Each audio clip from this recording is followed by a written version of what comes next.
Hello and welcome to day 3 of our English practice podcast. I am David. And I'm Sarah.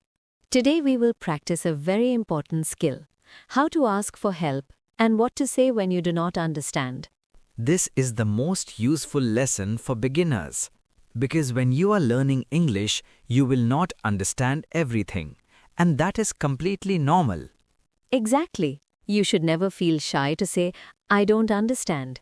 So let's learn the best phrases for this. Imagine someone speaks too fast. You can say, "Sorry, I didn't catch that." Or simply, could you please speak slowly? Using could you is very polite. It sounds much better than just saying repeat. Another great phrase is, what does that mean? You use this when you hear a new word. Let's see how this works in a real conversation. We will do a role play. I am a shopkeeper and Sarah is a customer. Hello, how can I help you today? Hi, I am looking for, sorry, I don't know the word. It is for writing. Do you mean a pen or a notebook? A notebook. Yes. Do you have small ones? We have pocket-sized diaries in the aisle behind you. I'm sorry, I didn't understand. Could you say that again? Sure, the small diaries are on the shelf behind you. Ah, I see them. Thank you. That was a great example.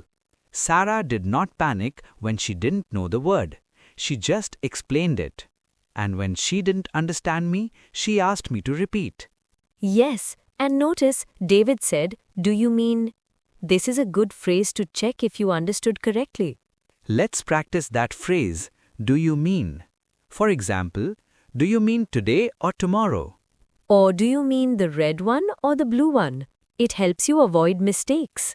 Now let's look at asking for help politely. The best way to start is, excuse me. Excuse me, can you help me? Excuse me, do you have a minute? Let's do another short role play, this time at a bus stop. Excuse me, sir. Yes. I'm new here. Can you tell me which bus goes to the library? Oh, you need the 104. It comes every 20 minutes.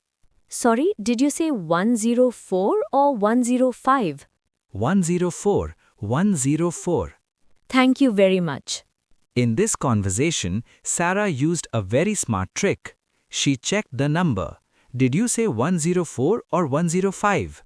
This is called clarifying. It is very important with numbers and times. So remember these 3 key steps today. Step 1, be polite. Start with excuse me or please. Step 2, be honest. Say, I didn't understand or please speak slowly. Step 3, clarify.